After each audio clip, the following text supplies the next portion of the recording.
이번 시간에는 신뢰도와 타당도에 대해서 살펴보도록 하겠습니다. 신뢰도와 타당도. 자, 우리가 좋은 평가 도구의 조건,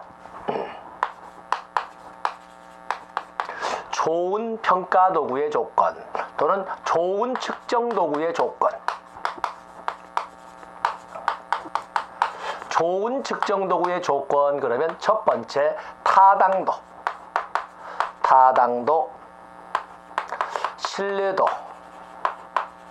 객관도, 그리고 실용도, 이렇게 네 가지를 따지고 있습니다. 그 중에 객관도라고 하는 것은 채점자의 신뢰도라고 이렇게 하기 때문에 일부 책에서는 그냥 타당도 이 두 개를 합쳐서 신뢰도 그리고 실용도라고 이렇게 나눠서 쓰기도 합니다. 다음에 여기 그 중에 실용도라고 하는 것은 이건 경제성을 말합니다. 얼마나 경제성이 높으냐, 이 측정을 실시하는 데 있어서 얼마나 적은 시간, 적은 노력, 적은 비용을 들었느냐를 따지는 경제성을 따지는 것을 실용도라고 합니다.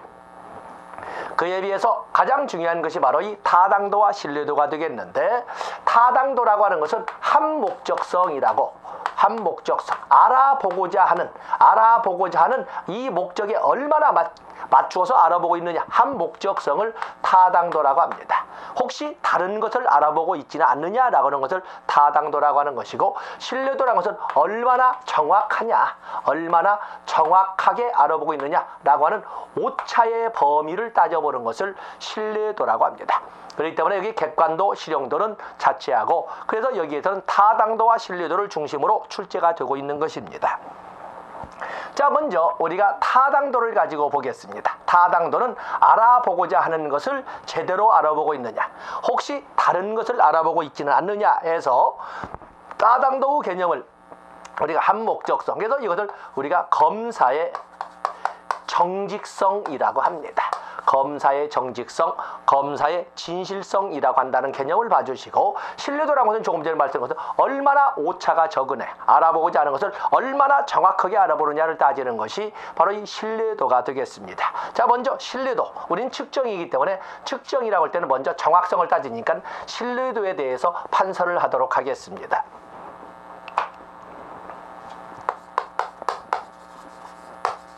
신뢰도를 보시면 이 개념이라고 하는 것은 개념, 얼마나 정확한가, 얼마나 정확하게 알아보고자 하는 것을 얼마나 정확하게 측정했는가를 우리가 신뢰도라고 합니다. 여러분들 158쪽에 있는 것처럼 여기는 얼마나 오차가 적은가, 얼마나 오차가 적은가 를 따지는 것이 바로 신뢰도가 되겠습니다. 이 신뢰도라고 하는 것은 그렇기 때문에 검사의 정확성, 검사의 안정성, 검사의 일관성, 이런 식으로 설명을 하는데, 그렇기 때문에 신뢰도는 속도 검사에서는 사용하지 않습니다. 왜냐하면 오차를 따지고 정확성을 따지기 때문에 시간 정해놓고 빨리에 대해서 신속성에 초점을 두는 것이 아니라 정확성에 초점을 두다 보니까 속도 검사에서는 사용하지 않습니다. 이 신뢰도에는 다양한 유형이 있고 그렇습니다만, 먼저 신뢰도를 향상시키는 신뢰도 향상 방법, 향상 방안, 신뢰도를 향상하기 위해서는 거기에 보면 아주 구체적이고 명확한 용어를 사용해야 된다 하는 말이 나와 있고, 자, 줄쳐놓을 것은 두 번째, 문항수가 많으면 많을수록,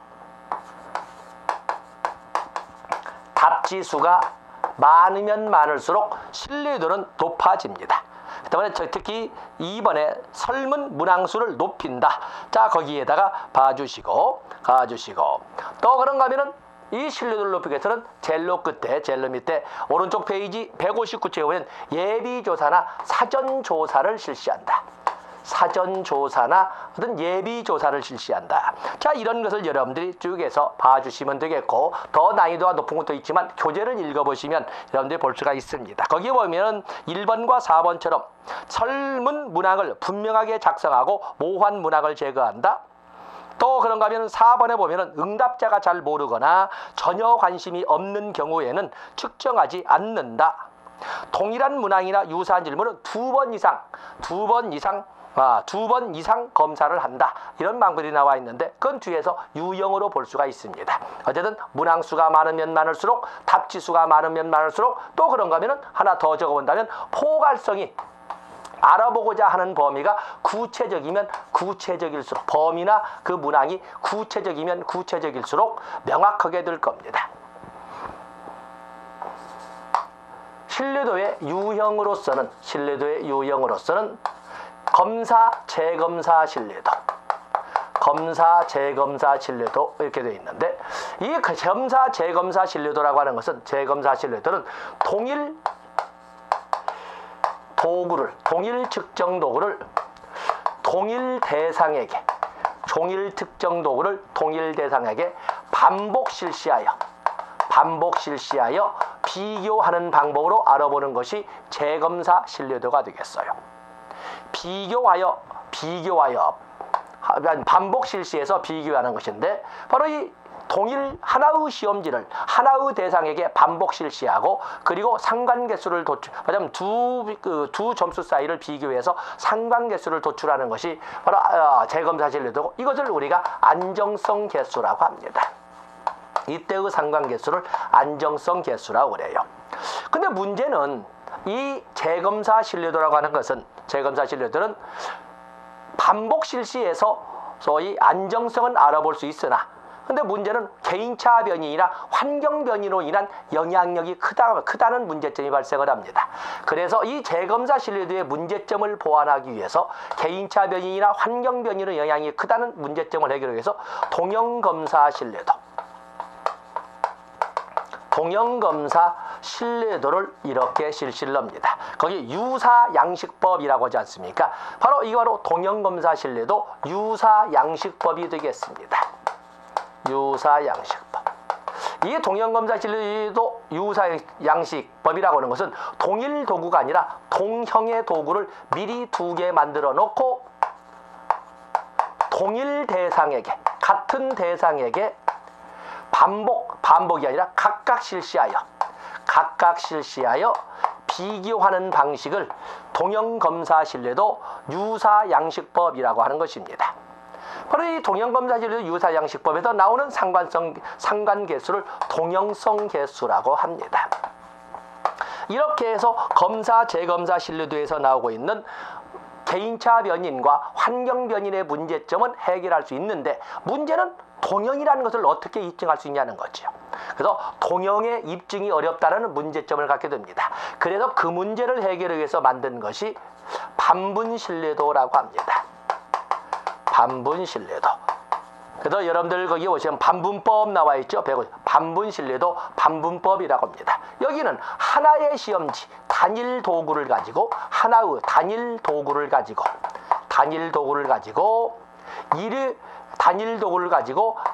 하나의 대상에게 이를 실시 후 반분 채점에서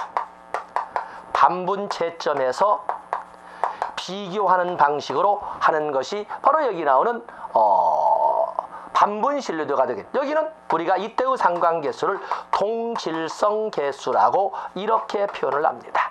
동질성 계수라고. 그래서 우리가 유형을 보면은 이 반분법이 나와 있습니다. 그런가 하면은 판서하지 않겠지만 여러분 교재 160을 넘은 내적 일관성 분석도 있습니다. 특히 이 세 가지는 여러분들이 가지고 가셔야 됩니다.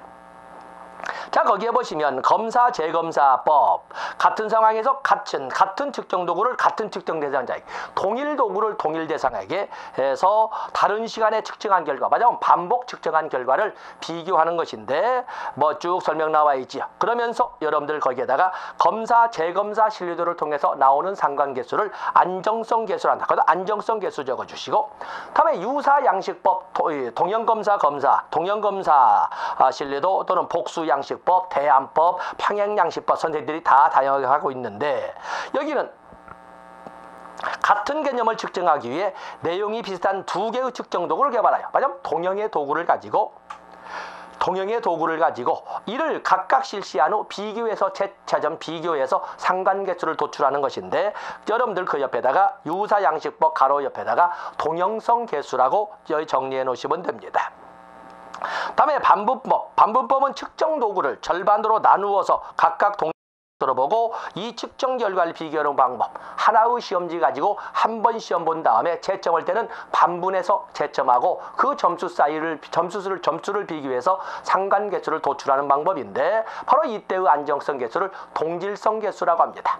자, 그런 것 때문에 여러분들 158페이지에 다시 저 위에 1번에 2번 신뢰도는 안정성, 일관성, 예측 가능성, 정확성을 의미한다. 그리고 거긴 적지 않지만 뭘 도출해서 비교를 한다? 상관계수를 도출하여 알아보는 방법을 신뢰도라고 합니다. 그 외에도 다음 페이지 넘어가면 내적 일관성 분석이 나와 있습니다. 동일한 개념을 측정하는 항목의 경우에는 그 측정 결과에 일관성이 있어야 한다. 일관성이 없는 항목, 즉 신뢰도를 저해하는 항목은 항목을 찾아서 제거하는 방법을 알아보는 건데, 그때의 상관계수를 크론바흐의 알파 계수라고 부르기도 합니다. 뭐 전문성 같이 이렇게 하지 않지만 내적 일관성 분석에서 쓰는 상관계수를 크론바흐의 알파 계수라고도 한다. 이렇게 여러분들이 숙지를 해 놓으시면 되겠습니다. 다음에 이제는 타당도를 보도록 하겠습니다.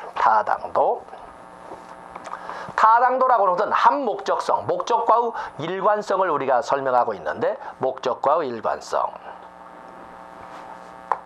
타당도를 이렇게 여러분들이 보시면, 타당도라고 하는 것은 개념 자체가 알아보고자 하는 것을 얼마나 충실하게 알아봤는가를 따지는 것을 타당도라고 합니다. 혹시 다른 것을 알아보지나 않았는가를 따지는 것을 타당도라고 합니다. 때문에 타당도는 조금 전에 적었지만 검사의 정직성, 검사의 진실성이라고 이렇게 표현합니다. 다시 말해서 타당도는 목적과의 일관성이기 때문에 알아보고자 하는 목적을 제대로 알아봤느냐 해서 목적과의 일관성, 그냥 이렇게 쓸까요? 목적과의 일관성, 또 다시 말해서 합목적성이라고 이렇게 우리가 쓸 수 있는 것입니다. 합목적성이라고 쓴다. 거기 여러분들 160쪽에 보시면 그에 대한 내용이 쭉 나와 있는데, 3번을 보시면은 특정의 타당도 핵심은 개념과 측정 지표 간의 적합도를 의미하는 것으로, 개념과 측정 지표 간의 적합도 정도를 의미하는 것으로 구성 개념과 측정 지표가 적합할수록 측정의 타당도는 높다, 이렇게 되어 있습니다. 그리고 2번에 타당도와 신뢰도 관계 별표 한 5만 개 하시고, 자, 뒤에서 설명하겠습니다. 먼저 타당도의 유형을 이렇게 쭉 했는데 별표 한 5만 개 하시면 바로 이 뒤에서 보겠습니다. 신뢰도와 타당도의 관계, 언제나 나온다고 하는 이런 영역이 되는 것이 바로 신뢰도와 타당도의 관계입니다. 여기는 신뢰도는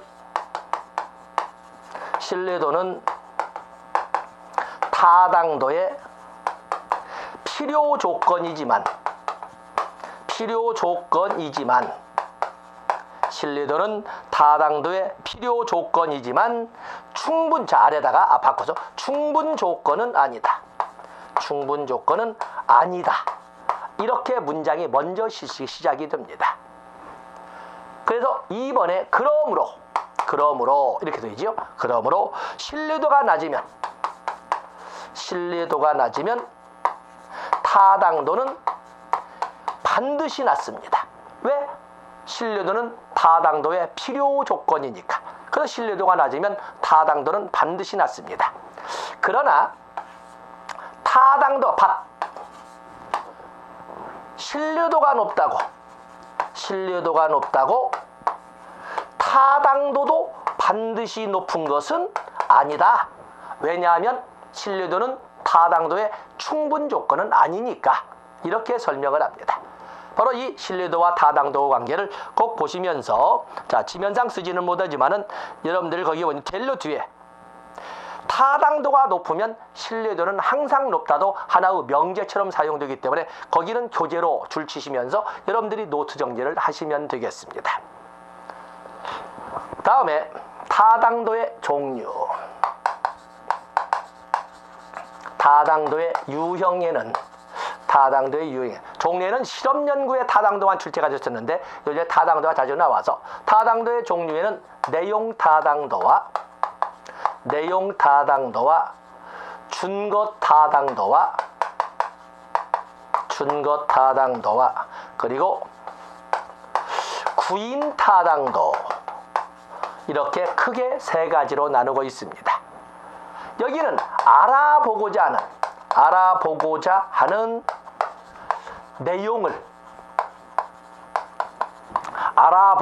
내용을 제대로 알아봤느냐 하는 것이 내용 타당도로, 이 내용 타당도에는 연구자가, 전문가가, 교사가 내가 알아봐야 할 것을 제대로 알아봤는가, 그것을 논리적 타당도라고 합니다.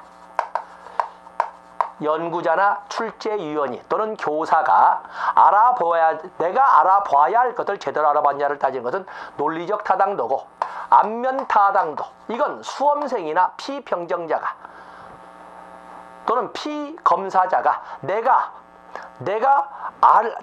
검사 받아야 할 것을 제대로 검사받았는가, 내가 검사 받아야 할 것을 제대로 검사받았냐를 따지는 것은 안면 타당도, 액면 타당도라고 합니다. 자, 이렇게 설명을 합니다. 다음에 준것 타당도라고 하는 것은 알아보고자 하는 준거를 제대로 알아봤느냐를 따지는 것은 준것 타당도가 되겠어요. 그 알아보고자 하는 준거를 미래에 알아보는 것은 예언 타당도 또는 예측적 타당도라고 하는데, 근데 문제는 예언 타당도는 짧으면 몇 시간, 길면 몇 년간을 기다렸다가 알아봐야 되지 않습니까? 바로 이런 문제가 있기 때문에 그런 문제를 해결하기 위해서 평가 도구와 이미 기존에 인정받고 있는 다른 검사 도구의 점수와 결과와 비교해서 알아보는 것인데, 바로 예언 타당도의 그 기다림의 문제를 해결해서 나온 것이 공인 타당도, 동시적 타당도가 되겠습니다. 공인 타당도, 동시적 타당도. 그에 비해서 구인 타당도라고 하는 것은, 구인 타당도는 알아보고자 하는 것에 사은 구인 타당도. 이 구인 타당도는 알아보고자 하는 구성 요인을 제대로 알아봤느냐 해서 일명 구성 개념 타당도라고 표현도 합니다. 때문에 이 구인 타당도에는 여기에는 수렴 타당도와 그리고 변별 타당도가 있습니다. 변별 타당도.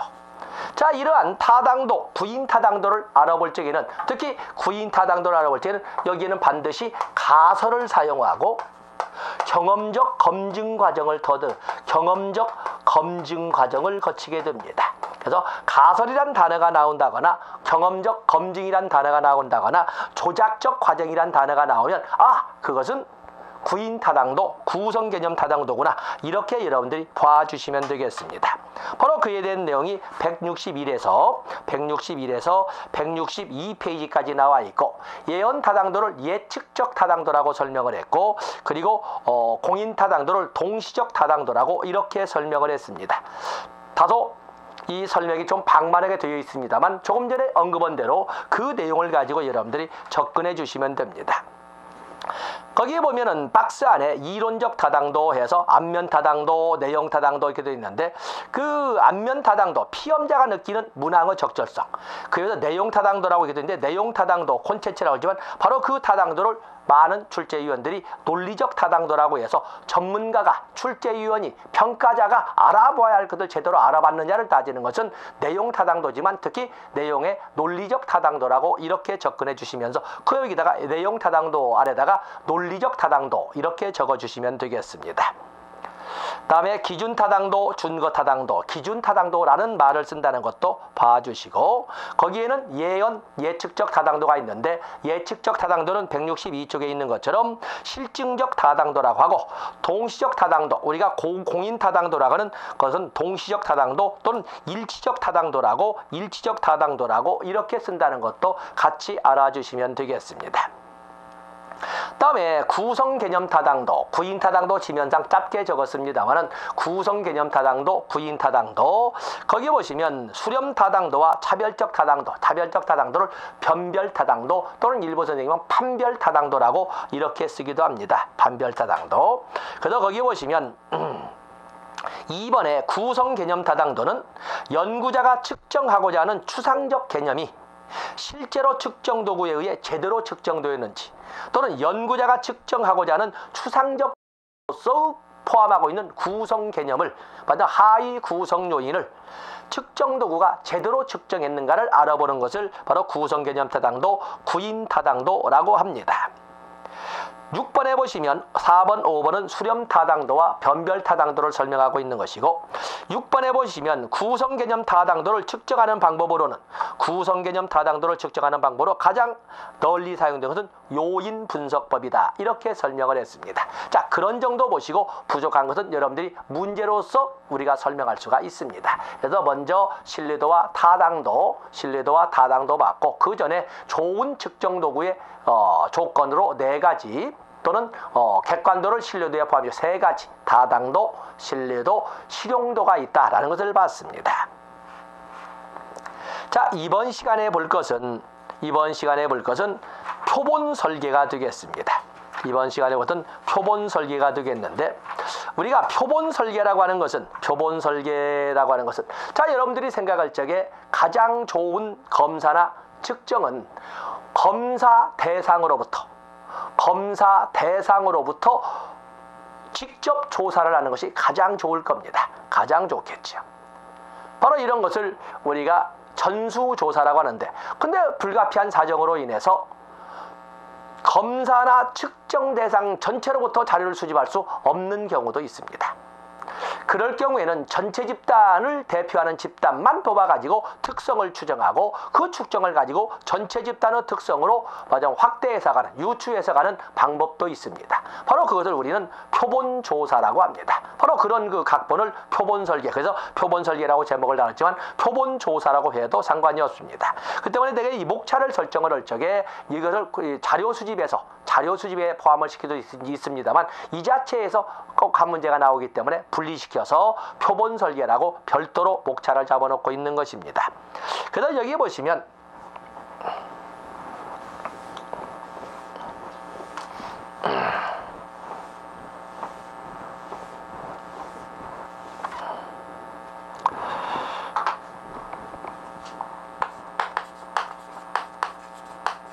표본조사에서 우리가 볼 것은, 또는 표본설계에서 먼저 볼 것은, 여러분 페이지 164쪽으로 지금 넘어간 겁니다. 164페이지예요.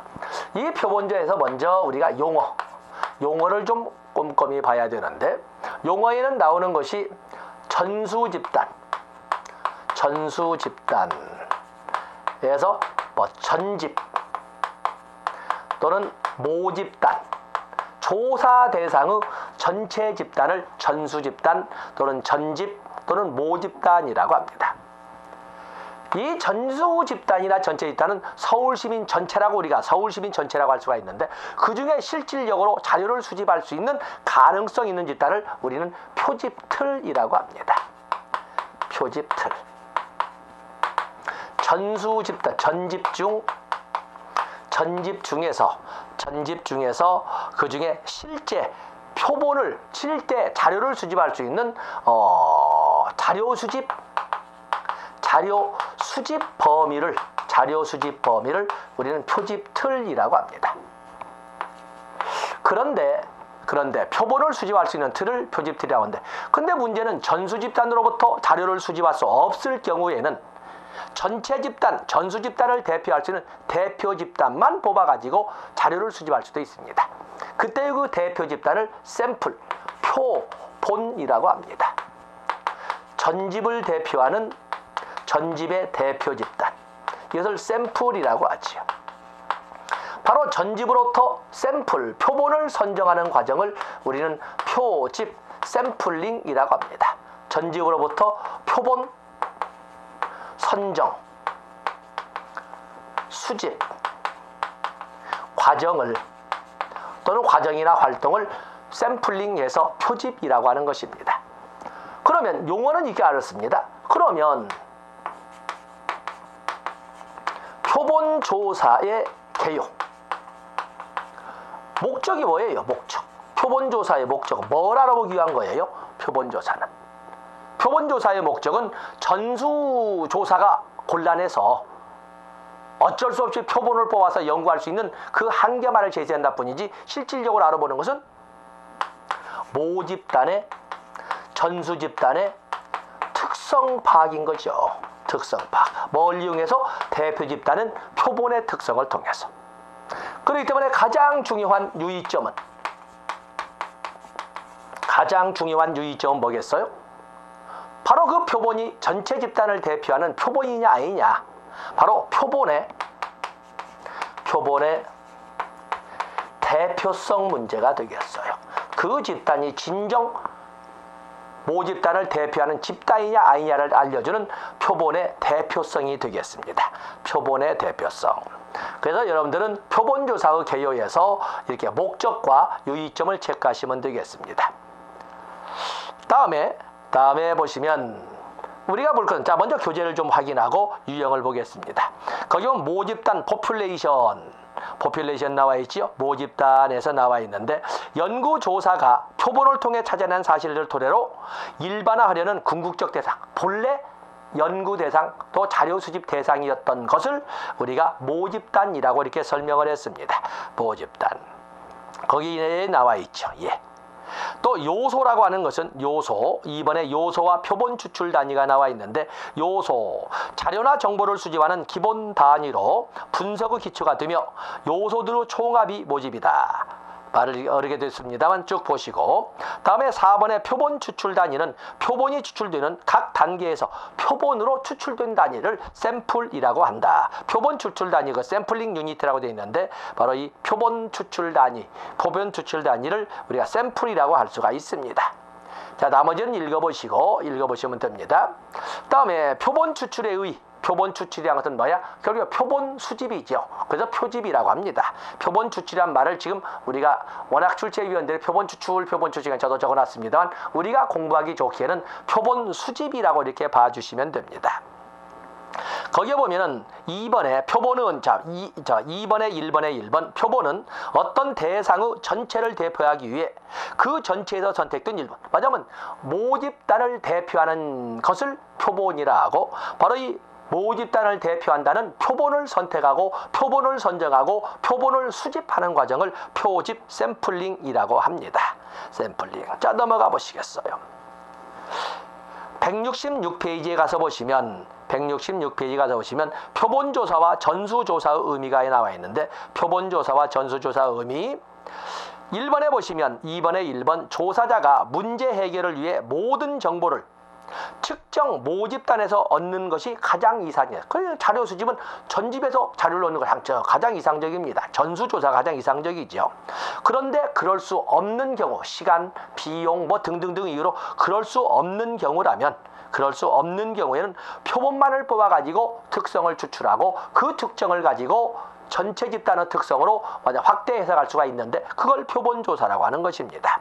그래서 2번에 보시면 전수조사는 모수를 통해서 모집단의 자료를 가지고 모집단 속성을 설명할 수 있지만 표본조사는 통계량을 가지고 표본에서 뽑아낸 통계량을 가지고 모집단의 속성을 설명한다. 하면 유추 해석할 수가 있다. 이렇게 말을 좀 어렵게 썼습니다. 이 설명도 있는 것이고 표본의 대표성, 표본에서 가장 중요한 것은 아니면 표본조사에서 가장 핵심적인 유의사항이라고 하는 것은 바로 그 표본이 전집, 모집단을 대표하는 집단이냐 아니냐를 따지는 거라고 그랬지요. 그래서 대표성이다. 바로 그게 되겠습니다. 대표.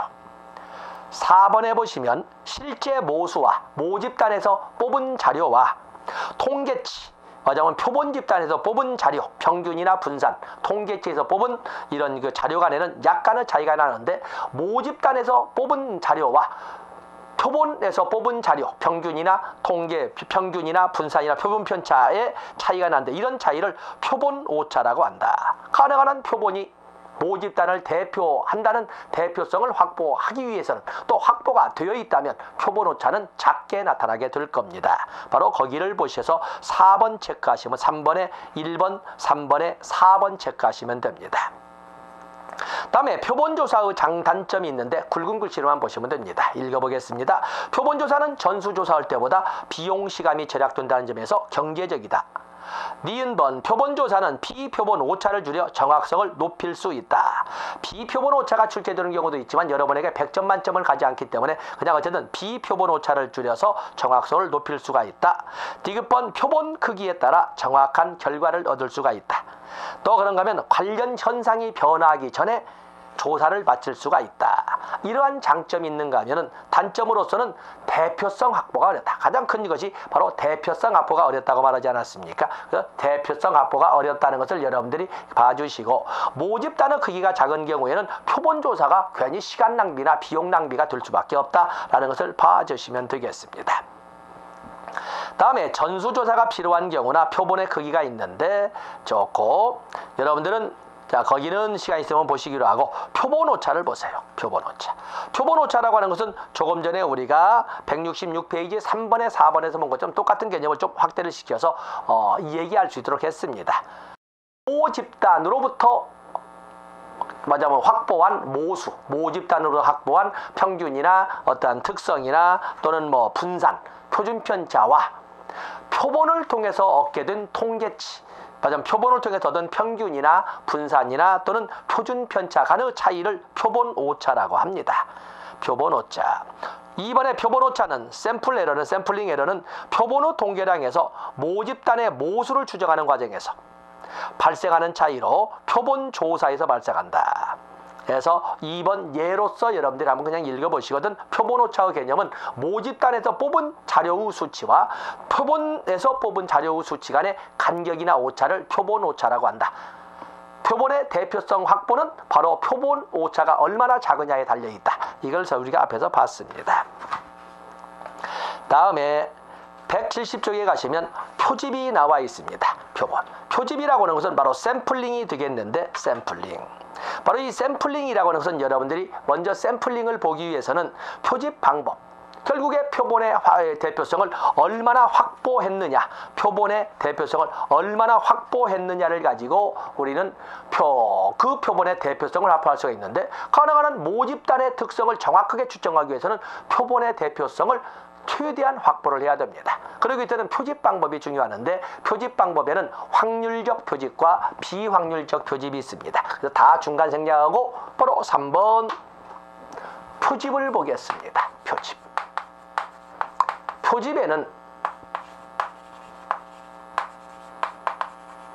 확률적 표집과 표집에는 확률적 표집, 확률적 표집과 비확률적 표집이 있는데 자, 판서하지 않고 확률적 표집이라고 하는 것은 모집단 구성 요소 하나하나의 표집 가능성, 모집단 구성 요소 하나하나가 표본으로 뽑힐 가능성을 똑같이 만들어 놓고 표집하는 방법을 확률 표집이라 하고, 이 확률 표집에는 단순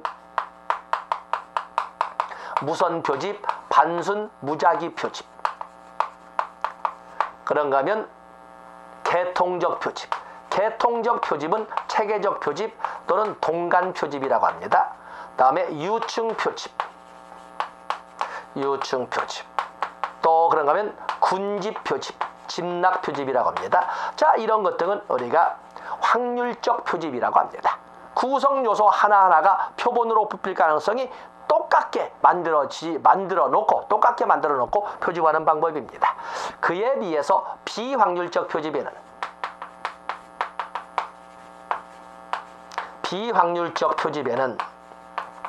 여기에는 이무표집, 편의표집, 이무표집에서 다양한 비확률적 표집으로 나와 있는 것은 여러분들은 174로 보시면 되겠는데, 이무표집으로서 편의표집, 또 그러면 할당표집, 어떤 목적을 의도적 표집 또는 유의표집, 또 그러면 눈덩이식 표집, 누적 표집이라고 합니다. 이런 등등이 존재를 하고 있습니다. 여기 나와 있는 단순 무선 표집은 말 그대로 일련 번호를 적어놓고 눈 감고 골라서 뽑기. 이게 바로 단순 무작위 표집 설명해 줄 겁니다. 그에 비해서 개통적 표집이라고 하는 것은 첫 표집은 단순 무선 표집으로 하고 그 다음부터 일정한 간격으로 뽑아가는 군대 줄서기 방법. 이게 바로 개통적 표집, 체계적 표집, 동간 표집이라고 합니다.